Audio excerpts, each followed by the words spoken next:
Hey, it's Maury from Traveling Solo. Today I'm going to do a quick run through of everything in the rig that's been changed since I bought it. Either things that I've done or things that the dealer has done in order to get it to the shape that it's in now. So here we go. Okay, so we'll start up front. I have the front shade in at the moment. That's a WeatherTech solar shade. And then there are pieces that go in the doors, in the windows, that look like that. So the outside is reflective, the inside is black. And they just kind of hold themselves in the frame, like so. They're much easier to use than the ones that came with the rig. Much lighter for sure. And they don't get hot like the stock ones did. So that's definitely a plus. They're just easier to work with, and I think they look nicer also. Moving over here, we have the bezel for the radio that I replaced. This originally had the gloss black Sony frame around the radio, which I wasn't a fan of. It collected fingerprints, and it just kind of looked like an afterthought. At least this looks more like an OEM installation, so I'm happy with that. Today I got my WeatherTech floor mat, and I ended up, so the ProMaster doesn't have any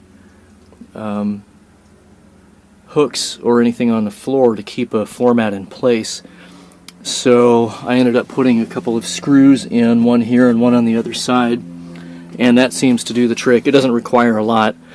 It's got this nice lip so that if you do spill something, it doesn't go back into the rest of the rig. So that's nice. I like that. Underneath here, what you can't see is that I just picked it up from the dealer today. They had to reprogram the remote start system, the controller of which is underneath the dashboard here. Just a side note, I've seen the wiring in there from Hymer, and it's a rat's nest. But it's all working now. The remote start system works. Not that I'll probably use it. You would think in Arizona that I would use it all the time, but I rarely do. Next, I've added these shades that clip onto the visor just for a little bit of extra assistance. And you know, they're good at night also. They help block some of the headlights and other glare. They were, I think, $9 or $10 on Amazon. I've replaced the lights up here with LEDs. And it's a nice white light, which I actually prefer. Some people don't like the super white light. They prefer the warm incandescent lights, but I actually like the LEDs.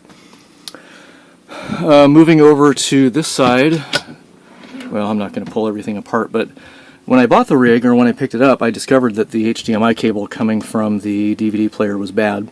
Took a little bit of doing to figure that out, but I was able to get it replaced. I also replaced the HDMI splitter behind the panel up here. I think that the bad HDMI cable may have caused it to fail as well. Replacement on Amazon was about $16, I think. So other little details that I've done. These are some black screw caps from Ace Hardware. There's a flip top, and the screw goes through it, holds it in place, and then you pop the screw back in place. And I just did that to help clean up some of these exposed screws, as I did up here with these tan ones, and I have some in the back doors as well. Actually, there's one right here in the side door. So what I did find was that these very large interior panels were not attached. They're not attached at the top. There's some Velcro along the sides here, but at the top it was free to do whatever it wanted. So I drove a screw through it into the door frame itself, and then also used the trim screws to cover up my screw head, and that keeps this piece from rattling. Same applies to the two back doors. I did the same thing on those, and I'll show you those in a minute. Down here, replaced the bolt heads down here and up there with button heads.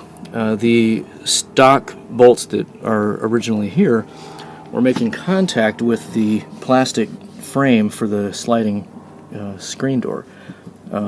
Now, I guess Amber said that hers is all metal, and it was denting or pushing the metal.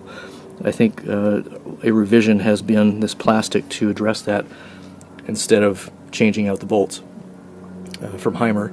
But I did that, and a few other people have as well.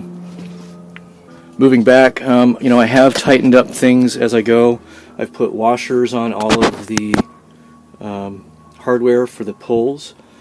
Almost all of the pulls in the rig were not loose, but the screw that holds on the drawer pull was just a shade too long because of the thickness of the cabinetry, and so it was a little loose. So I've put washers on everything throughout the rig.